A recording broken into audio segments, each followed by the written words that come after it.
Pessoal, eu estou aqui no hospital do IASERJ e eles estão fazendo a desocupação, está encerrando por aqui e parece que já transferiram todo mundo. Tem algum paciente ainda aí, não? Tem um no CTI. Só tem um. Isso não pode ser hospitalizado. Bom, só tem um então. Aqui o pessoal estendeu faixas aqui, tentando resistir ainda, mas parece que a decisão é definitiva. Eles mandaram policiais, mas é uma manifestação pacífica. Vamos lá dentro para dar uma olhada.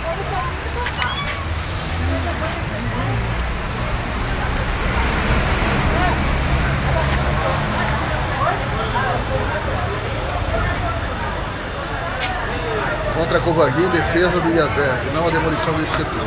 Salve o hospital. Pessoal, parece que eu cheguei meio atrasado, como sempre. Proibida a entrada de pessoas que querem destruir o IASERJ, que nem Sérgio Cabral. Bom.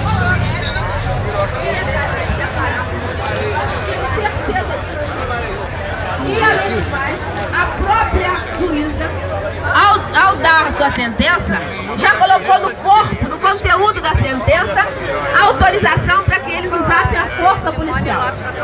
Ora, este governo sempre foi truculento, todos os governos, não é só esse não, todo o estado, para cima do servidor, sempre foi truculento. Sempre usou a força policial sem consentimento de juiz.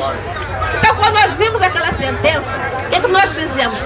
Tentamos sensibilizar ao máximo todos os lutadores que a gente conhece, todos, convocamos, chamamos, venham pra cá, porque a coisa tá ficando ruim.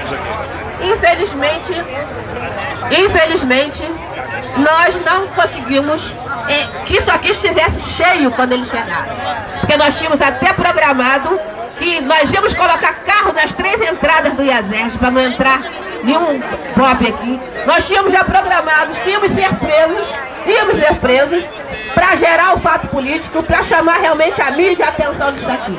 Mas infelizmente, na hora que eles vieram, a gente estava sozinhos, praticamente sozinhos. E aí, contra a força, não há resistência.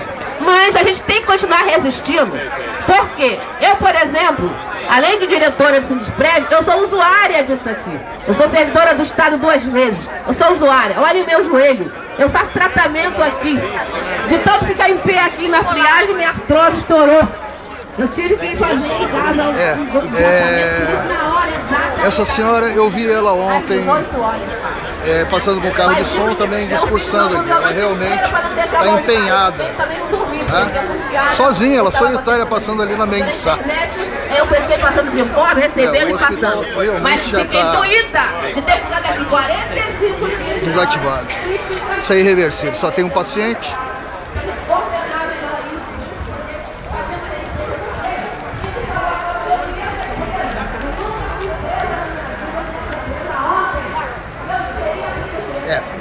Pelas informações, parece que aqui vai ser feito um centro de referência e pesquisa de câncer, tá? Ampliando aqui o INCA que fica ao lado, e parece que vai ser aproveitado também o antigo prédio do INTO, tá?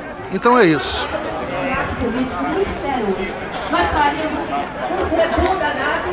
Rapaz, mas já estava bem, eles abandonaram mesmo aos poucos. Deixa eu chegar lá, daqui a 10 minutos você me liga de novo que eu vou te dizer. Até agora não ligou. Não sai nada na mídia maior. Sai nas coisinhas pequenas, sabe? Tá difícil essa luta agora. Nós só podemos contar conosco mesmo. E nós não podemos nos desmobilizar. O hospital ainda está em pé. O próximo passo é botar o hospital abaixo. E a gente tem que estar aqui. Vai ter que correr sangue nisso aqui. Porque nós não vamos arrefecer. Nós não temos que arrefecer. É a oportunidade. Eles dizem agora que vão tentar impedir a demolição, mas agora fica difícil. Deixou desocupar, já era. Saiu todo mundo. Realmente agora não tem mais como resistir. Aí fica só um discurso de sindicato realmente, tá? Então é isso, pessoal. Valeu, abraço, tchau.